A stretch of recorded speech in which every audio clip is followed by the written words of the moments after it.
today's Srimad Bhagavatam session. Let us begin with prayers. Nama Om Vishnu Padaya Krishna Preshthaya Bhutale Srimate Bhakti Vedanta Swamin Niti Namine Namaste Saraswate Deve Gauravani Pracharine Nirvishesha Shunyavadi Paschatya Deshatarine जय श्री कृष्ण चैतन्य प्रभु नित्यानंद श्री अद्वैत गदाधर श्रीवासादि गौर भक्त वृंद हरे कृष्ण कृष्ण कृष्ण हरे हरे हरे राम राम राम हरे हरे नारायणं नमस्कृत्य नरं चैव नरोत्तमं देवीं सरस्वतीं व्यासं ततो जयमुदीरयेत् नष्टप्रायेषु अभद्रेषु नित्यं भागवत सेवया Bhagwati उत्तमश्लोके भक्तिर्भवति नैष्टिकी. Reading from Srimad Bhagavatam, Canto 1, Creation, Chapter 4, entitled The Appearance of Sri Narada, texts 17 and 18. Bhautikānām ca bhāvānām shaktihrāsam ca tatkritam ashraddhānān nisattvān durmedhān rasitayushah दुर्भगांश्च जनान् वीक्ष्य मुनिर्दिव्येन चक्षुषा सर्ववर्णाश्रमाणां यद् दध्यौ हितम् अमोघदृक्. Translation and purport by His Divine Grace Abhay Charanaраvinda Bhaktivedanta Swami Prabhupada. Translation. Srila Suta Goswami continued. The great sage, who was fully equipped in knowledge, could see, through his transcendental vision, the deterioration of everything material due to the influence of the age. He could also see that the faithless people in general would be reduced in duration of life and would be impatient due to lack of goodness. Thus, he contemplated for the welfare of men in all statuses and orders of life. Purport by Vishwaguru Srila Prabhupada. The unmanifested forces of time are so powerful that they reduce all matter to oblivion in due course. In Kali-yuga, the last millennium of a round of 4 millenniums, the power of all material objects deteriorates by the influence of time. In this age, the duration of the material body of the people in general is much reduced, and so is the memory. The action of matter has also not so much the action of matter has also not so much incentive. The land does not I'm sorry, the auction of matter has also not so much incentive. The land does not produce food grains in the same proportions as it did in other ages. The cow does not give as much milk as it used to give formerly. The production of vegetables and fruits is less than before. As such, all living beings, both men and animals, do not have sumptuous, nourishing food. Due to want of so many necessities of life, naturally, the duration of life is reduced, the memory is short, intelligence is meager, mutual dealings are full of hypocrisy, and so on. The great sage Vyasadeva could see this by his transcendental vision. As an astrologer can see the future fate of a man, or an astronomer can foretell the solar and lunar eclipses, those liberated souls who can see through the scriptures can foretell the future of all mankind. They can see this due to their sharp vision of spiritual attainment. And all such transcendentalists who are naturally devotees of the Lord are always eager to render welfare service to the people in general. They are the real friends of the people in general, not the so called public leaders who are unable to see what is going to happen 5 minutes ahead. In this age, the people in general, as well as their so called leaders, are all unlucky fellows, faithless in spiritual knowledge, and influenced by the age of Kali. They are always disturbed by various diseases. For example, in the present age, there are so many TB patients, tuberculosis patients, and TB hospitals, but formerly this was not so because the time was not so unfavorable. The unfortunate men of this age are always reluctant to give a reception to the transcendentalists who are representatives of Srila Vyasadeva and selfless workers, always busy in planning something which may help everyone in all statuses and orders of life. The greatest philanthropists are those transcendentalists who represent the mission of Vyasa, Narada, Madhva, Chaitanya, Rupa, Saraswati, etc. They are all one and the same. The personalities may be different, but the aim of the mission is one and the same, namely to deliver the fallen souls back home, back to Godhead. Thus ends the Bhakti Vedanta purport. So we are discussing in this chapter after Shaunaka Rishi asked various questions pertaining to Srimad Bhagavatam, how was it composed, what inspired Vyasadeva to compose the Bhagavatam, and how this Bhagavatam was spoken to Shukadev Goswami by Vyasadeva, and then how Shukadev Goswami spoke this to Maharaj Parikshit. So these were all the questions asked by the sages of Naimisharanya, headed by Shaunaka Rishi. And yesterday we saw Suta Goswami began to answer to the questions of Shaunaka Rishi. And Suta Goswami said that Vyasadeva, who is actually the son of Parashara Muni and Mother Satyavati, who is actually an empowered incarnation of the Supreme Personality of Godhead, and who had his ashram on the banks of river Saraswati. Once he actually took a holy bath in the river, and in the early morning, just when the sun was rising, he sat down in meditation. And in meditation, he actually saw that in the future, in the Kali-yuga, there will be many anomalies. And he wanted to actually help the people of Kali-yuga by guiding them on the path of spiritual realization. And he was thinking what should be done. And in this two verses that we just now read, what is described is what Vyasadeva saw. What were the anomalies Vyasadeva observed in the people of Kali Yuga? That is described here in these two verses. Let us see. Bhautikanam cha bhavanam.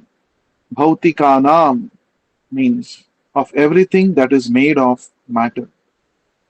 So this material world is called Bhautika Prapancha.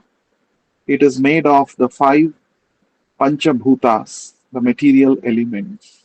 Therefore, it is called Bhautika Jagat, Bhautika Prapancha. Our body is also called Bhautika Sharira. So, Bhautika means that which is made up of matter.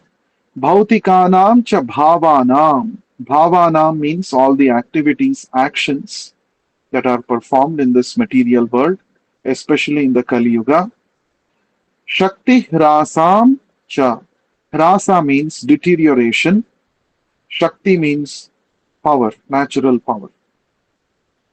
Tat Kritam, by that, Ashraddadhanan. Ashraddadhanan means people will become faithless in Kali Yuga. They will all be faithless. Nissattvan. There is no sattva in the people in Kali Yuga. There will be lack of mode of influence of the mode of goodness, and because of which they will become very impatient. Patience will come down. Durmedhan. Medhas means intelligence. Durmedha means dull witted. They don't have intelligence.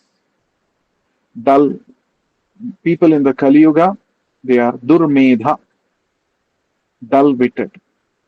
Hrasita, Hrasita, again Hrasa. Hrasa means reduction. We already saw. Shakti Rasa, Shakti Rasa. We saw that previously in the same shloka. The same word again comes Rasa. In Sanskrit, there are three types of sounds.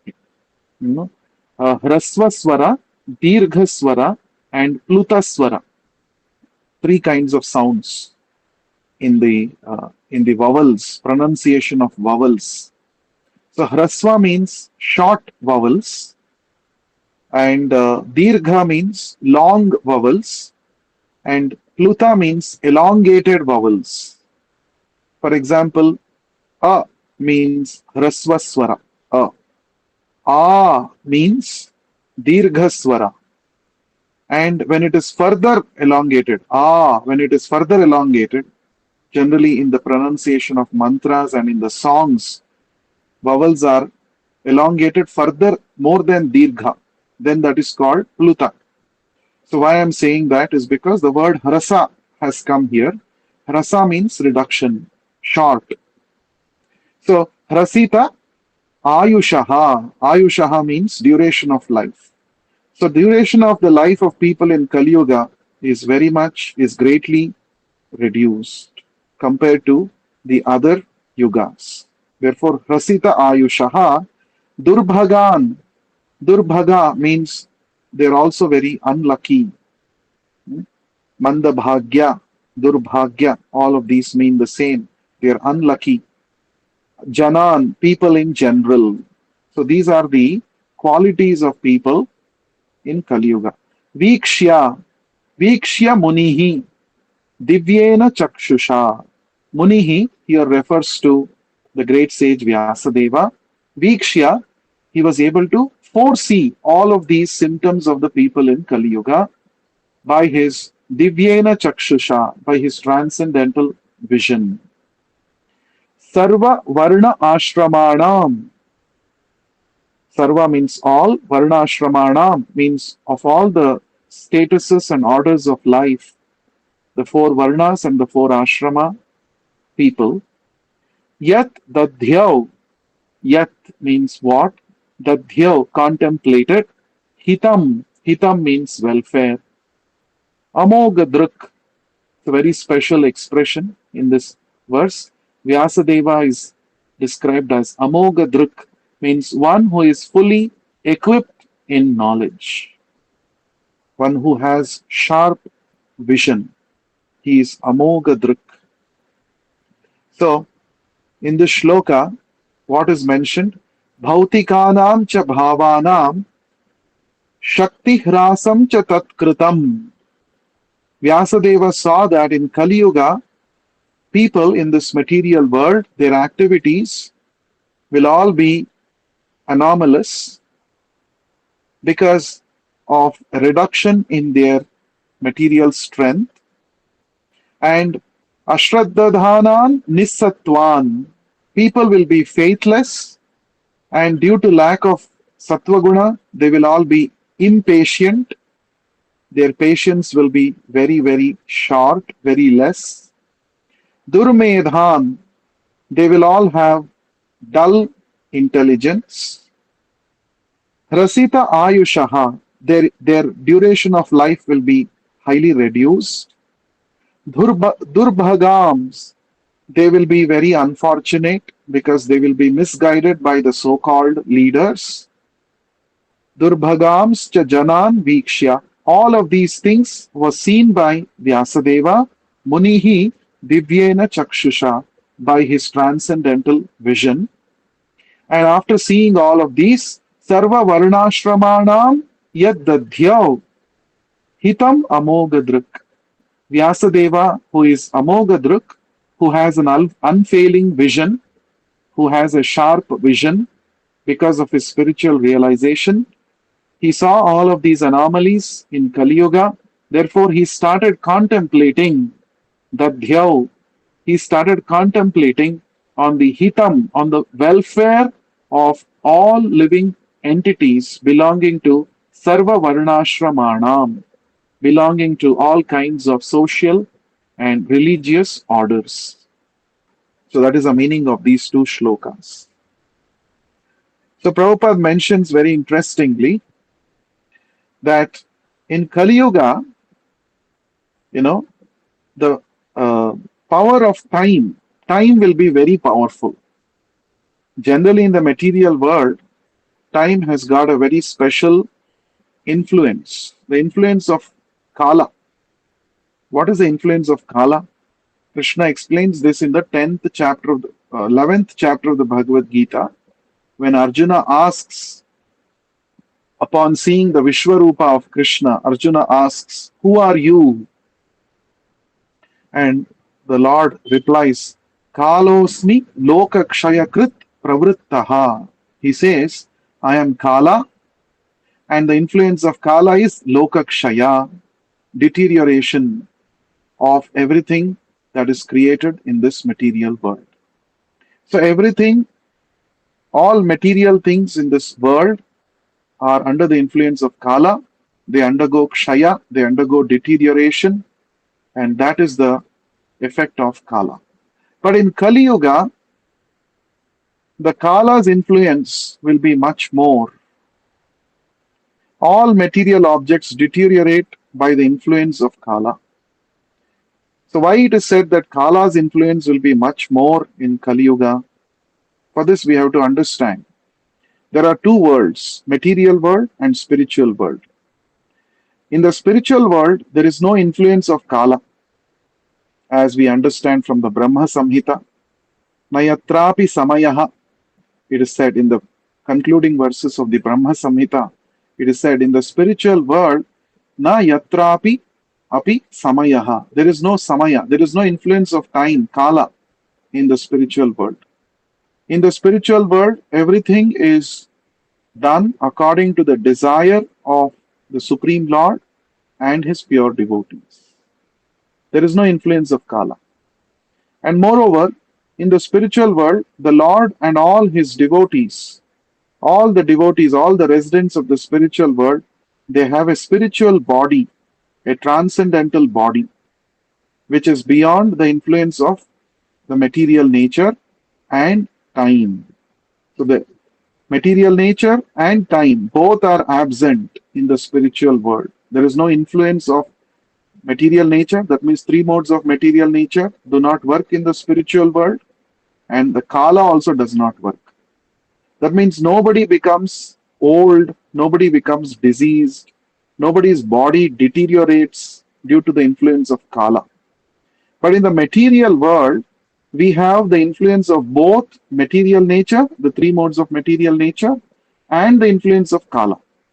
By a combined effect of these two, the three modes of material nature and Kala, this material world is conducted. And our bodies, they, over a period of time, become weaker and weaker. That's the influence of Kala on matter in the material world. So, in the other ages, even in the material world, in the other yugas, people were more spiritual. People were more interested in spiritual realization. They were more religious. They were following the instructions of the Dharma Shastras, the scriptures. They were leading a spiritual life, spiritual centric life. Therefore, the influence of Kala was not so much.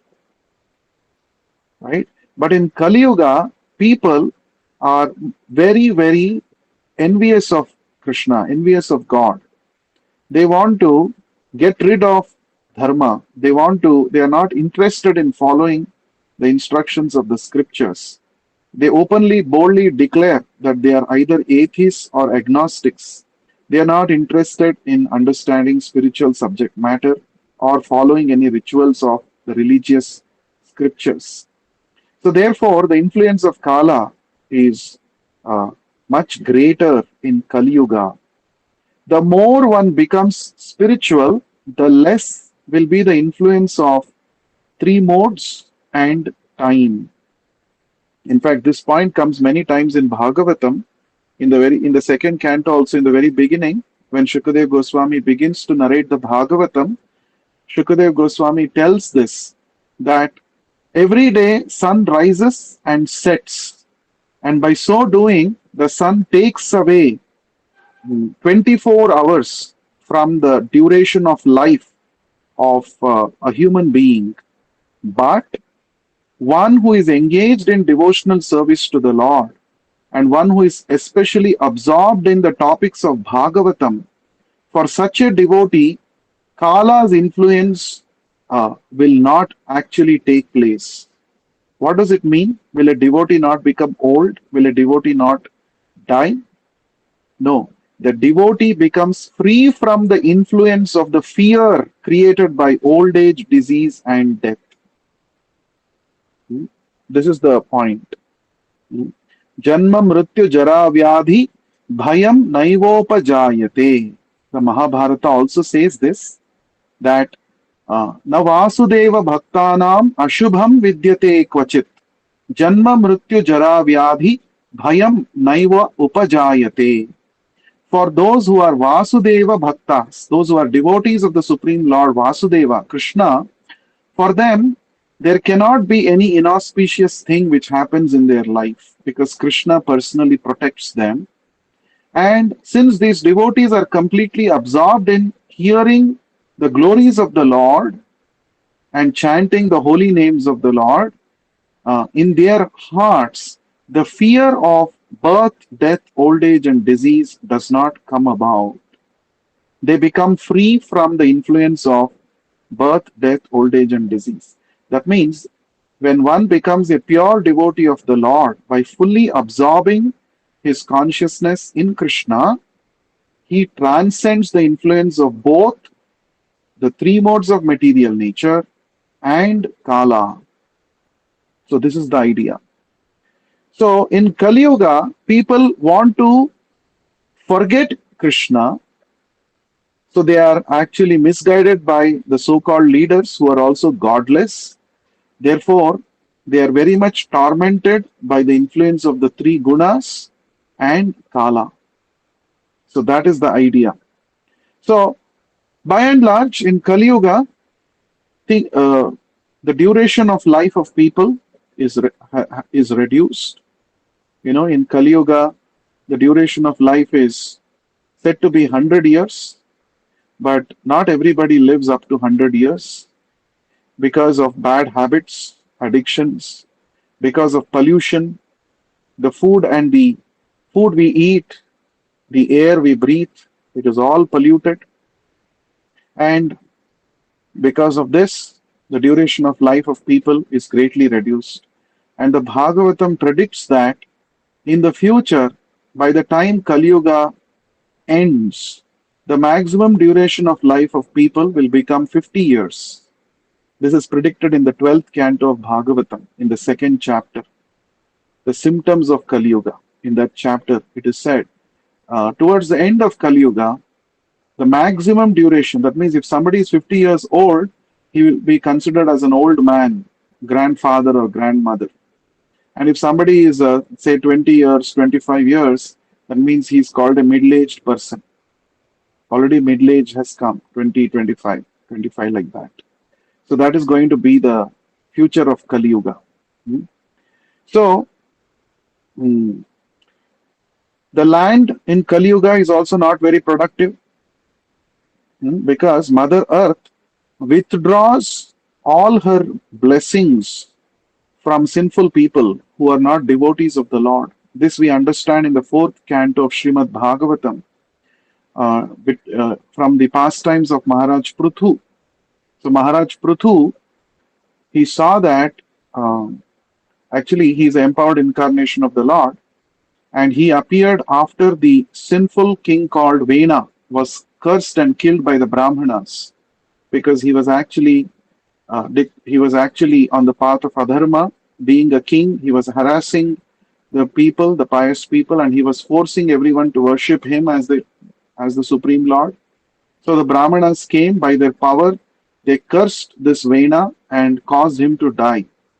And from his body appeared a special personality called Maharaj Prithu, who is an empowered incarnation of the Supreme Lord.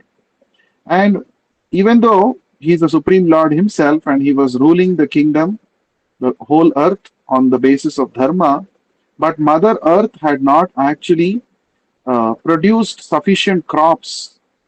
So King Prithu became very angry. He started chasing the earth, and the earth, because of fears, assumed a form of a cow and started running away, being afraid of Maharaj Prithu. So at that time, uh, the earth says that actually I have withdrawn all my blessings, crops and minerals and all the natural resources I have withdrawn because of the sinful activities of King Vena. Hmm? And finally, Maharaj Prithu is able to produce crops from the earth, also get various other requirements for human society by his power. So, from this, we understand that if the king is actually a demon, he's a demoniac, he's anti God, anti religious, uh, is not spiritual, then the Mother Earth will not produce sufficient grains. She will withdraw all her natural resources. And therefore, there will be scarcity of food that we are already seeing today. And in the Kali-yuga, as the Kali-yuga proceeds, this scarcity becomes even more difficult to handle. Hmm? So people will die of starvation. Cows will not give sufficient milk. This is also another symptom of degradation in Kali Yuga. And in the Kali Yuga, people will treat cow like a commodity for eating flesh. So they will send the cow to slaughterhouses and kill them. So this is all the degradation in Kali Yuga. And because of this, there will be so much violence, there will be wars, there will be pestilence, famine, production of fruits and vegetables will be less. Hmm? So both men and animals will not get proper nourishing food. So basic necessities of life itself will not be taken care. That's the future in Kali Yuga. And because of this, naturally, the duration of life will reduce. And because they don't get nourishment, the memory of people will become short, intelligence becomes weaker, and people will simply cheat each other. They lead a hypocritic life. So these are all the symptoms of Kali Yuga that Vyasadeva was able to foresee in the end of Dwapar Yuga itself. He was able to foresee. Hmm? So that is why Vyasadeva is called Amoghadruk, one who has transcendental vision, one whose vision never fails. So that is Vyasadeva. So Prabhupada is saying just like some astrologers uh, who are not fake, bona fide astrologers can see the future of a person and predict, or an astronomer can foretell the solar lunar eclipses in advance. In the same way, liberated souls like Vyasadeva can actually see through the scriptures and foretell the future of mankind. So that's a special ability of these great personalities, and they are not ordinary persons, especially Vyasadeva, right? So now one important thing that Prabhupada is mentioning in the purport is who is a real friend of people in general? Who is a real friend? Hmm? So those who are naturally devotees of the Lord, who are always eager to render welfare service, hitam, In this shloka, we saw the word hitam. Hitam means welfare. So the pure devotees of the Lord, the acharyas, the sages like Vyasadeva, they are always interested in doing the hita, the welfare of people in general. And they are actually the real friends, not the so called public leaders who themselves do not know what is the goal of life. Hmm? They are not able to see what will happen in next 5 minutes. They cannot be called as real friends, isn't it? So in the Shad Goswami Ashtaka also this point comes. Lokanam hitakarinau. The six Goswamis of Vrindavan, they always worked hard for the welfare of the people in general. So that is a symptom of a real well-wisher, a real friend. They sacrifice their personal comforts so that people in Kali-yuga who are suffering because of lack of God consciousness, they can be liberated. Their lives can be improvised by introducing God consciousness in their life. So they're always thinking how to do that, right? Now, on the contrary, the so-called leaders who have no spiritual vision, as Prabhupada is saying, they're unable to see what is going to happen 5 minutes ahead. Vyasadeva was able to see what is going to happen one yuga in advance. He was able to see. He was in Dwapar Yuga, but he was able to predict what is going to happen in Kali Yuga. And whatever he has predicted, that is mentioned in the Bhagavatam, and that is true. We are seeing it today. His prophecy is correct. But other people who are not having spiritual vision, who simply pose themselves to be public leaders simply by getting votes of foolish voters, they cannot be called as real friends because they cannot see what is going to happen in the next 5 minutes. Now, a great example for this happened recently in Bangalore city. We all know the IPL finals happened in Bangalore, Chinnaswamy Stadium, and there was a lot of pressure on the RCB team because from past 18 years they have been promising Isala Cup Namde. They have been telling that we will win the cup this time, and somehow by their great fortune they have entered the finals. And RCB, which has a base of fans in Bangalore city, the finals is happening in Bangalore, so there will be a lot of crowd, isn't it? Naturally expected. So die-hard fans of RCB, they all came, and luckily they also won the cup. Now after that they had a victory celebration in front of Vidhana Saudha. The governor of Karnataka, the chief minister of the state, and other ministers, they all had assembled in front of Vidhana Saudha on the staircase, and they had organized a big victory celebration. They had organized a felicitation ceremony from the government to all the RCB team members. So to see this in front of Vidhana Saudha, there were thousands and thousands of people. Thousands. And then they announced that now there will be a procession from Vidhana Saudha to Chinnaswamy Stadium. So everybody started following. All RCB members were in a special bus, and then they all traveled towards the Chinnaswamy Stadium. Some 5 gates were closed. So as a result of this, there was a big chaos in front of the gates of Chinnaswamy Stadium. Some people were allowed inside through some gates, while the other gates were closed. And because of this, there was a huge rush, and because of big crowd, some people were walking literally on the heads and shoulders of each other.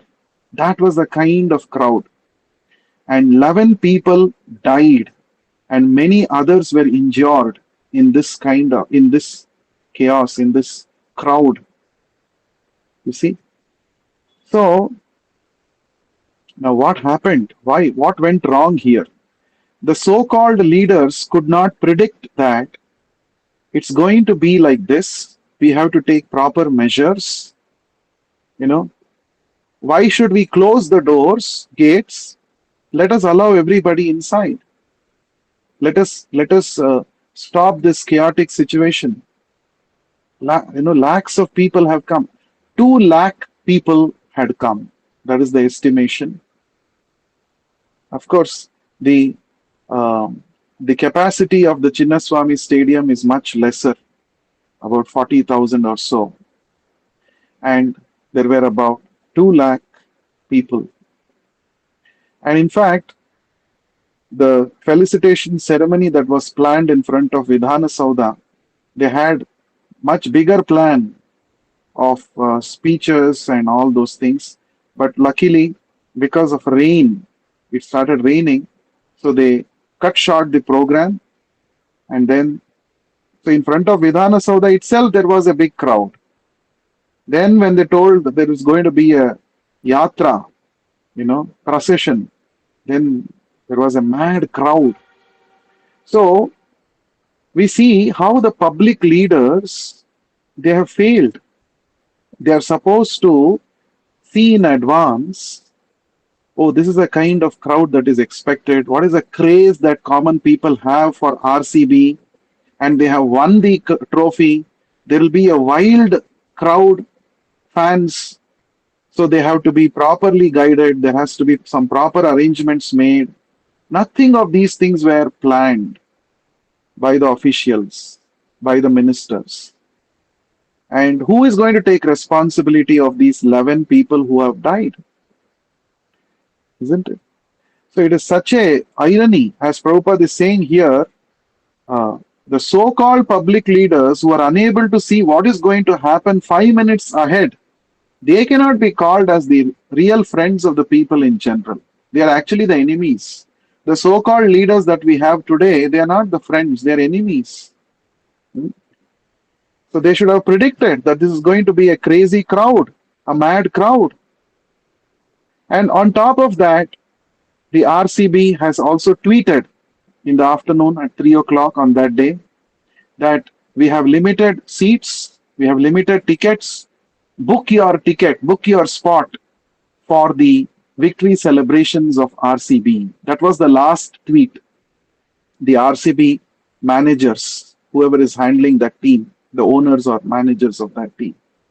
After these 11 people died, at least to express their grief and solidarity with the bereaved family members, they did not, tweet at least once that we are sorry, we express our, concern, grief.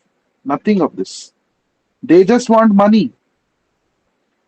And these leaders of the government, they also want to make name, because in the future no one should point out at them that, oh, RCB won, and what did the government of Karnataka do? At least they could have done one felicitation. So just to, not get this bad name, so they did for namesake, they did this thing. But the innocent public, now they suffered. Now, in one sense, we cannot say the public is also innocent, because as it is mentioned here, they are all unfortunate. They don't know whom to become fan of. Now these 11 people won. The RCB won the trophy, no doubt. They got huge money. RCB team got huge money. The organizers would have, got lot of money, legally, illegally, everything. Now, did the fans who came, spending lot of time, energy, money, buying the tickets, all those fans who came to watch this victory celebration, did they get even 1 paisa, even materially? No, they did not get any benefit. On the contrary, hundreds of people were injured, 11 people died. So, this is the example for foolish nature of people in Kali-yuga. People are so foolish. They don't know whom to become fan of. They are not trained how to regulate their craziness. One may have craze for a sport or for a particular team, but that has to be regulated. There's no training happening, unfortunately, and the result is in front of us. So people who went to see the match, there were young boys and girls. One of them who died was as young as 13 years old. So they should be, that means there's no one to ask. The parents are also not guiding them. Should they really go? All these kind of things. So when we see this, we see how crazy people are in Kali Yuga. They don't know what to give importance to, and the leaders are also like that. Very unfortunate situation. At the same time, as devotees, we should be very thankful that Srila Prabhupada and Chaitanya Mahaprabhu and Krishna, by their merciful intervention in our life, they have saved us from such craziness. Imagine if we were all not in Krishna consciousness and we would have not understood the importance of human life, probably we also would have gone to witness the victory celebrations of RCB. Die-hard fans of RCB, we also would have been. And like this, how people are getting cheated. Hours and hours of their valuable time is getting wasted simply calling out slogans for some team. They're not going to get anything in return, simply some kind of craze. So that is the kind of thing happening in Kali Yuga. So Vyasadeva, who is selfless, he is thinking how to save the people in Kali Yuga. How should we guide them so that they all attain the goal of their life and they go back to Godhead? This is how the great acharyas are thinking. In the Shad Goswami Ashtaka, another verse says that all the Goswamis of Vrindavan, they were expert in all the Vedic scriptures. Nana Shastra Vicharanaika Nipunau Sadharma Samsthapakau.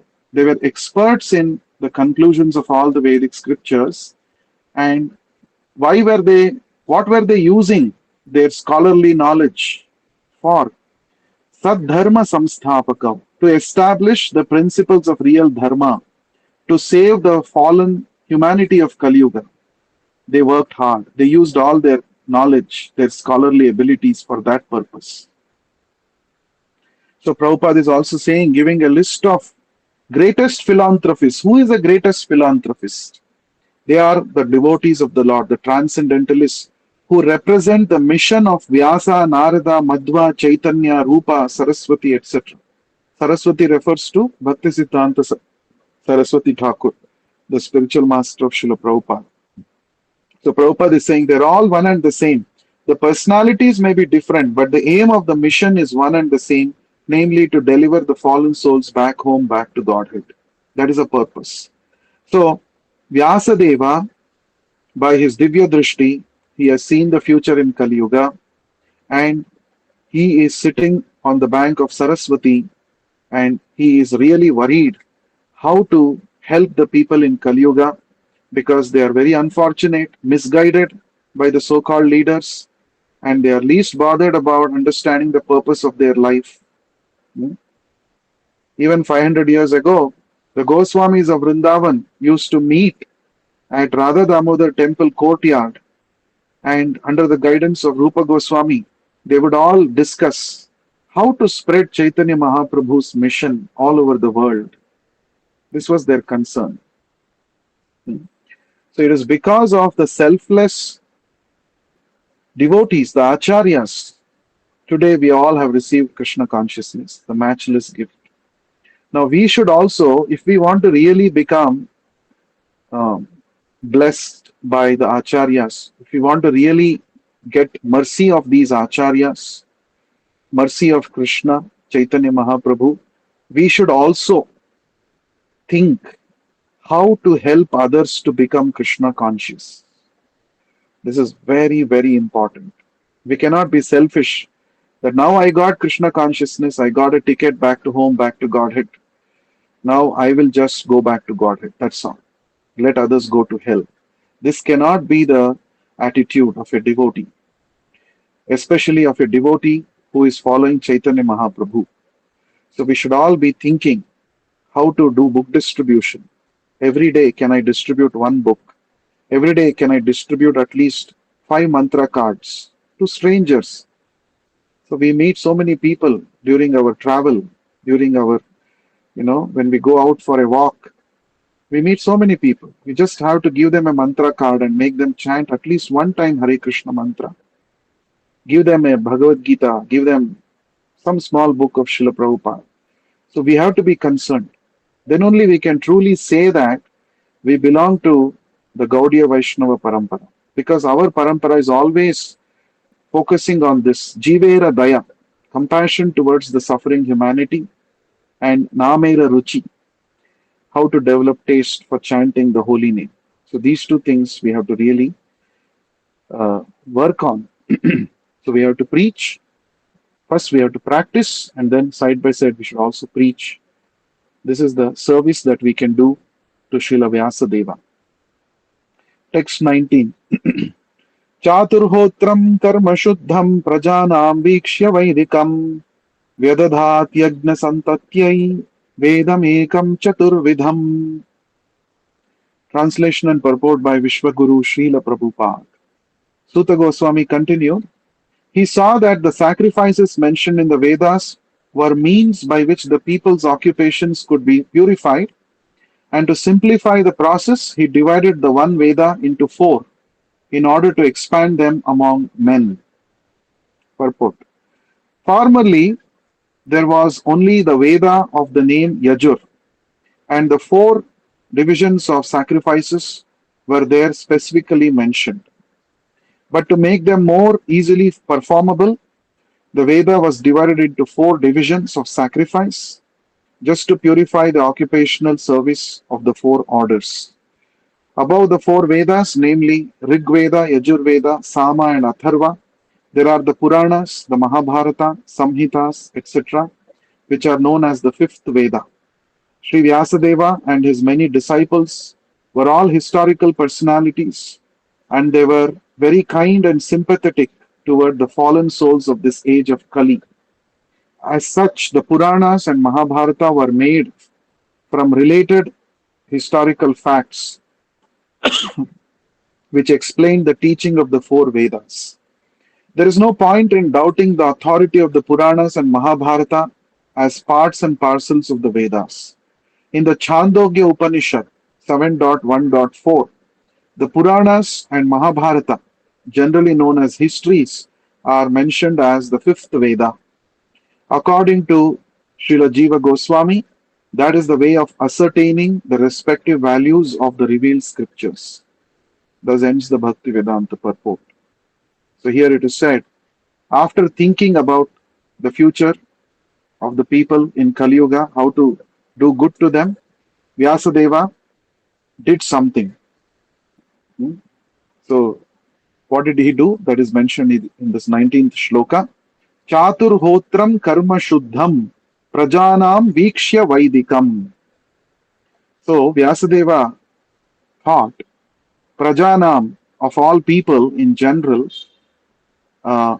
shuddham, purification of their work, karma shuddham, prajanam karma shuddham. How to purify the actions of people in general? That is possible through chatur hotram, through the 4 sacrificial fires as recommended in the 4 Vedas. Vedas talk about performance of yajna. Yajna means doing the activities for the purpose of pleasing the Supreme Lord. In fact, in the Yajur Veda, it is also said, Yajno vai Vishnuhu. Yajna means Lord Vishnu. Yajna means worshipping of Lord Vishnu, pleasing Lord Vishnu. That is the meaning of performance of yajna.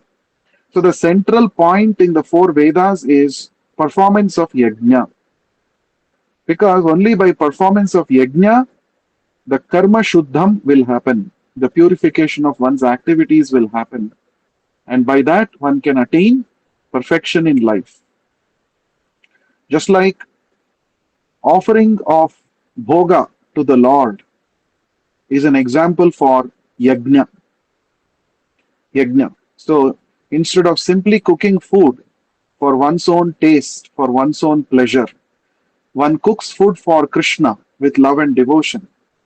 And then Krishna accepts that offering because of the love and devotion with which it is offered.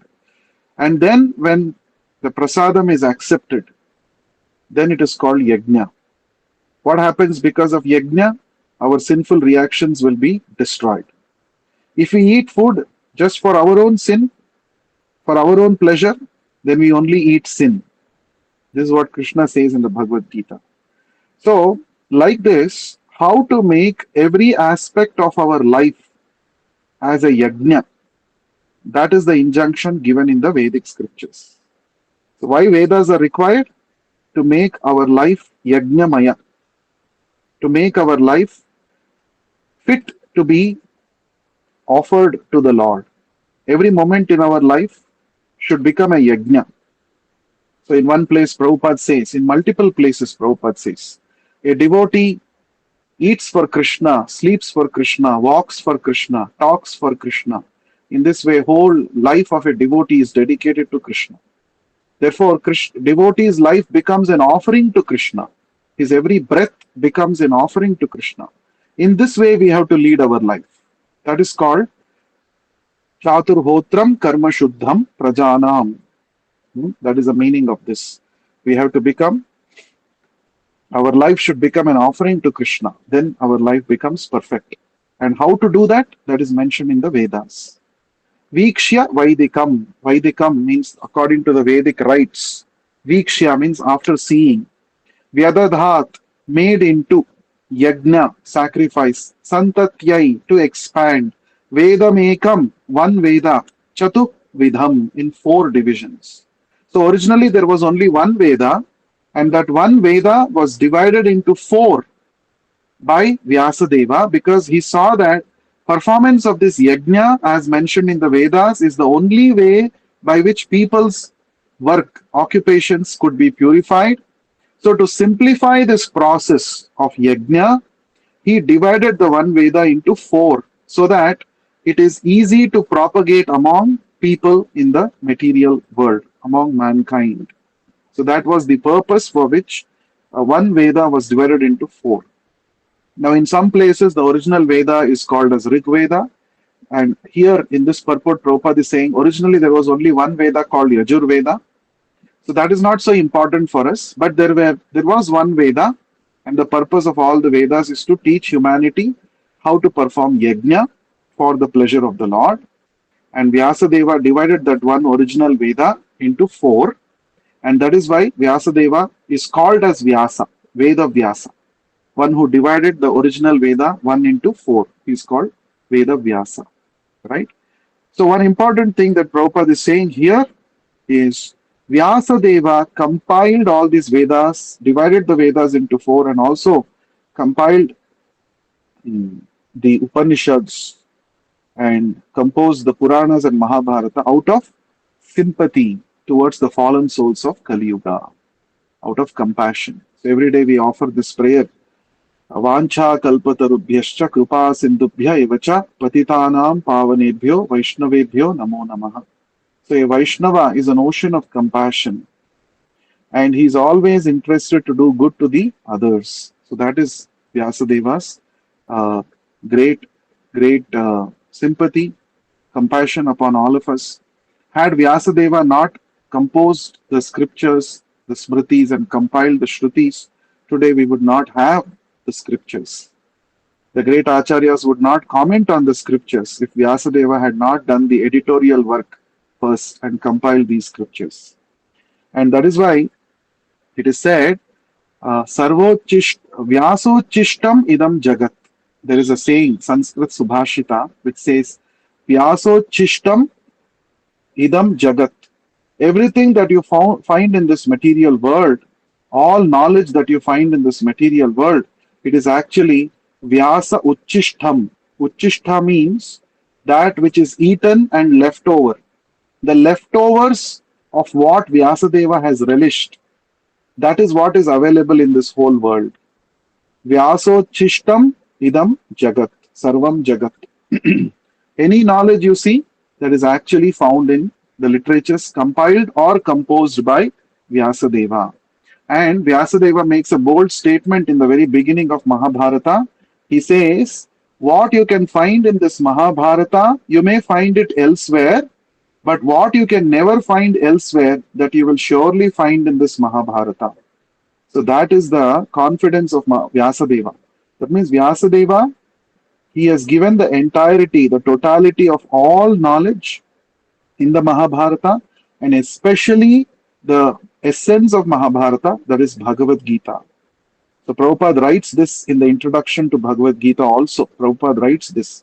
One can find in Bhagavad Gita everything that one can find elsewhere. Apart from that, the reader will also find things which are not to be found anywhere else. So that is the standard of Vedic knowledge. That is the standard of Vyasadeva's knowledge and intellect. Hmm? In one prayer, Vyasadeva is prayed like this: Vyasam Vishala Buddhihi, it is said. Vishala Buddhi means he has the most, you know, developed intelligence, expanded intelligence. And there cannot be knowledge beyond Vyasadeva. So he is the limit of all knowledge. That is why in the Bhagavad Gita also, while listing the vibhutis, the opulences, Lord Krishna says, among sages, I am Vyasadeva. So there cannot be a greater learned personality, a greater sage, a greater compassionate person than Vyasadeva. And since the spiritual master is a cent% representative of this Vyasadeva, we celebrate the appearance of the spiritual master as Vyasa Puja. So Vyasa Puja means it's a celebration of the appearance day of the bona fide spiritual master, who is a cent% representative of Vyasadeva. So it's a request, or it's a, a reminder to all of you to please write your Vyasa Puja offerings for this year, Srila Prabhupada's Vyasa Puja, and submit in the link that is shared before 25th of this month. All your offerings, it's a duty of a disciple to actually express his or her gratitude to the spiritual master for all that he has done, for giving us this matchless gift of Krishna consciousness. So please take quality time, spend some time, and express at least in one side of a A4 sheet. Write your literary offering, Vyas Puja offering, and submit it in the link and before June 25th. So please do not miss.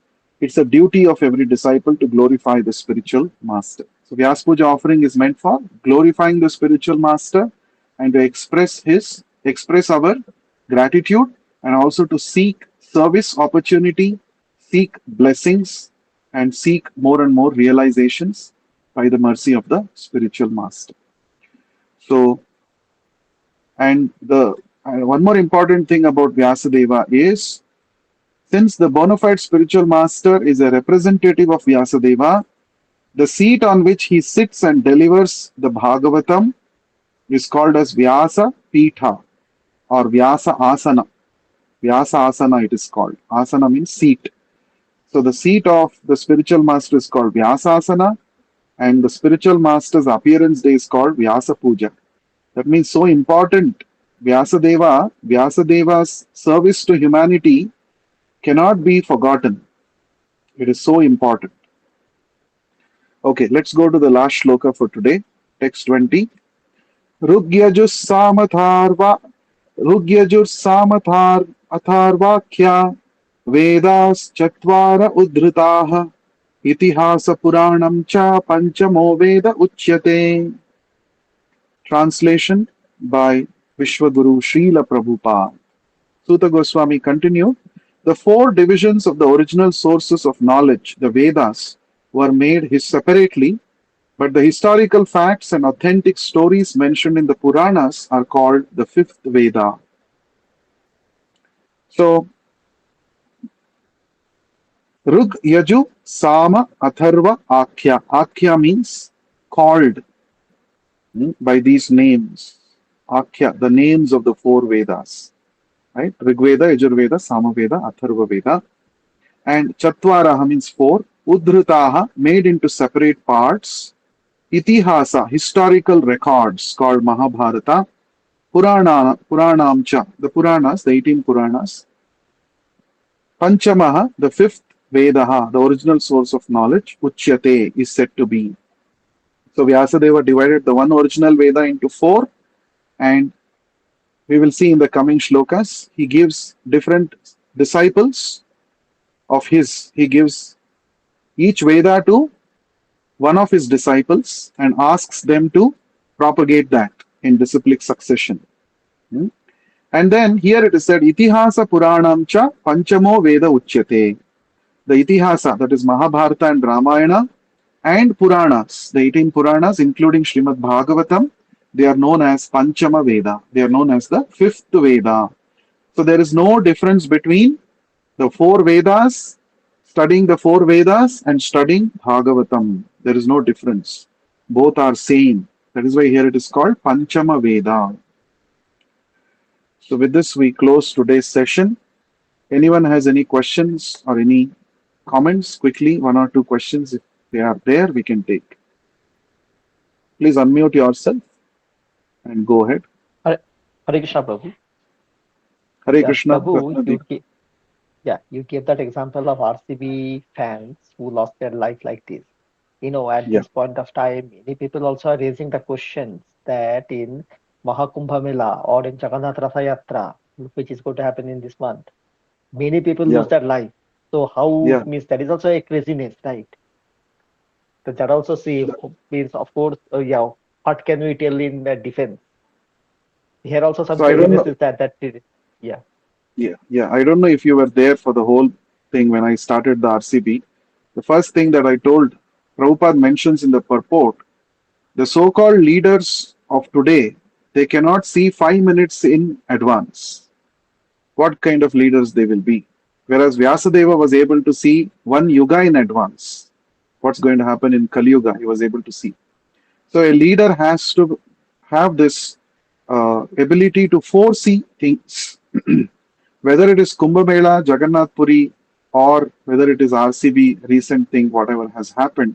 It is all because of the mismanagement of the leaders, not being able to manage things properly. That is the reason. You know that you are promoting, government is promoting Mahakumbh. So because of which there are lakhs and lakhs of people coming, not only from our country, from all over the world. So if you are doing so much promotion so that you get money because of tourism, it is also your duty to make sure that you have proper infrastructure, you have proper arrangements made, proper security and police. So you are only seeing one part, that I want money, let us encash Kumbh Mela or Jagannath Puri Rath Yatra. We'll get more people. I just want money, tourism, but I don't want to take care of their safety. That means you are unfit to be a leader. So,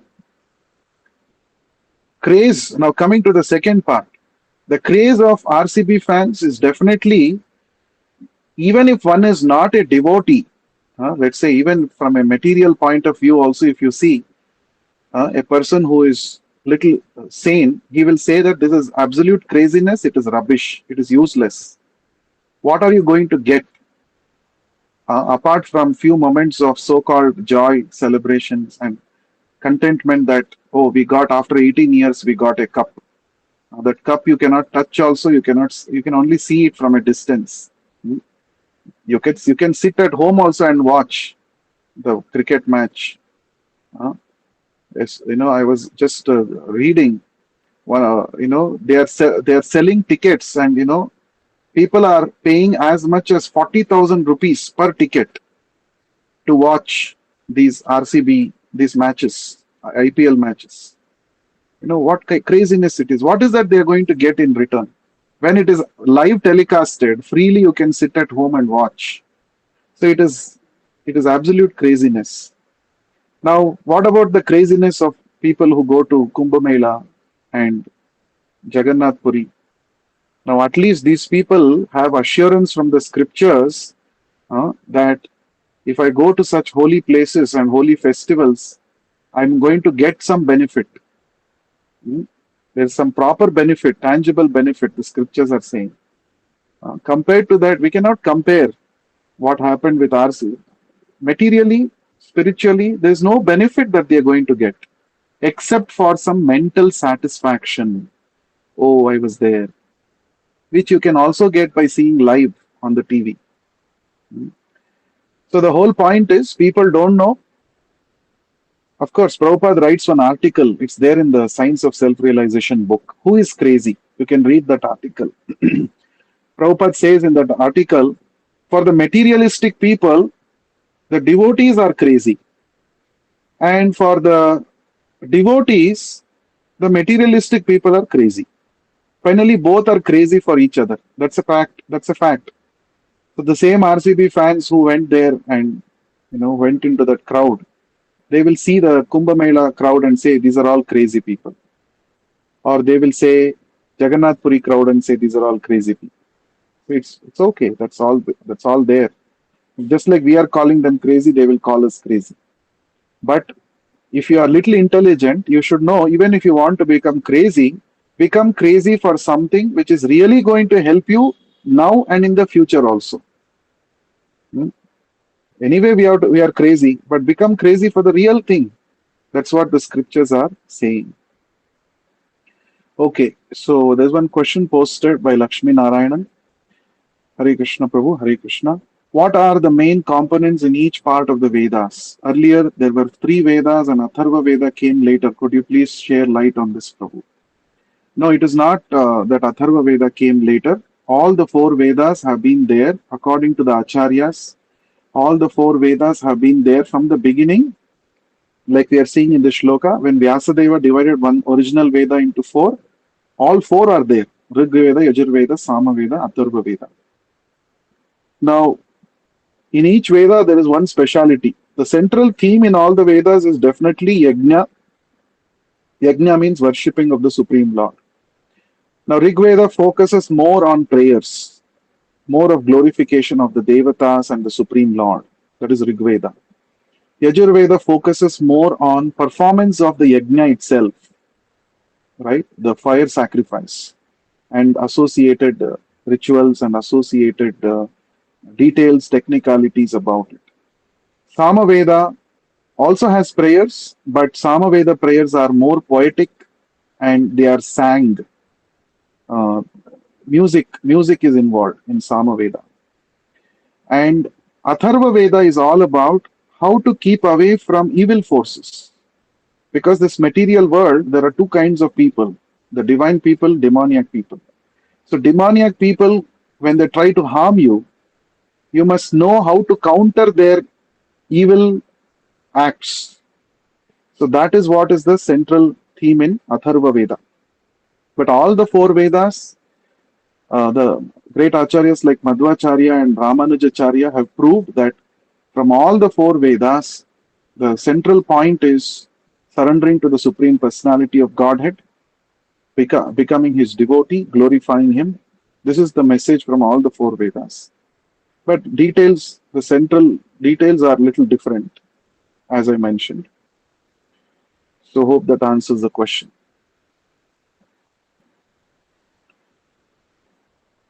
Another question, Ratnadeep Ray. In Bhagavad Gita 9.17, why did Lord Krishna doesn't mention about Atharva Veda? No, it's not that he does not mention. Some places, for example, there are in North India especially, you'll have these surnames, Dvivedi, Trivedi, Chaturvedi, like that. So Chaturvedi means one, his ancestors might have studied all the four Vedas. That's how they got that. Dvivedi means two Vedas. Trivedi means three Vedas, like that. So, since the purpose of all the Vedas is same, it doesn't really matter whether Lord Krishna mentions all the three Vedas or only one Veda or all the four Vedas. Now, the purpose is what, as Krishna has told himself, Veda Ishta Sarvaihi Ahameva Vedyaha. Through all the Vedas, I have to be known. So you cannot just take this 9.17 and say, since Lord Krishna has not mentioned Atharva Veda in that shloka, therefore Atharva Veda is a later addition. No, that is not true. The Acharyas like Madhvacharya have agreed that Atharva Veda is also one of the four original Vedas. And Prabhupada is also writing here. So hope that answers your question. So we'll close the session today. So we'll meet again tomorrow. Okay. There's one last question. Let us see what is that.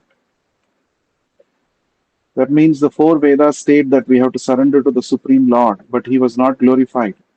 Was that reason for writing Srimad Bhagavatam? Yes. No, the four Vedas tell us, for example, Rig Veda, this famous Vedic mantra, Om Tad Vishnoho Yat Paramam Padam Sada Pashyanti Surayaha Diviva Chakshuratatam Tad Vipraso Vipanyavo Jagruvasam Sam Samindhate Vishnoho Yat Paramam Padam. This Vedic mantra, it's coming the Rig Veda. It's also repeating in other Vedas. Many Rig Veda mantras are also repeated in Yajurveda and other Vedas also, Sama Veda also, some in Atharva Veda also. Repetitions are there. So all the Vedas finally say Vishnoho Yat Paramam Padam, the highest destination that every living entity has to seek after is Lord Vishnu, the lotus feet of Lord Vishnu. That is there.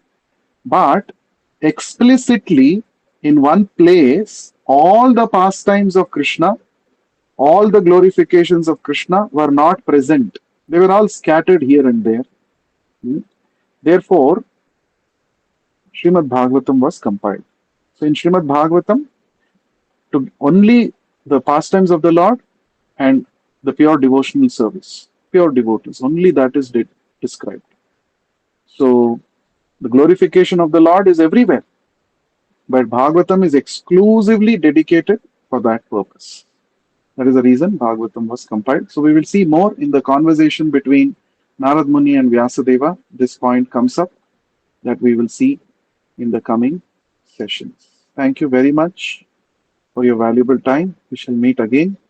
Granthara Srimad Bhagavatam ki jai. Vishwa Guru Srila Prabhupada ki jai. Hare Krishna. Thank you, Guru.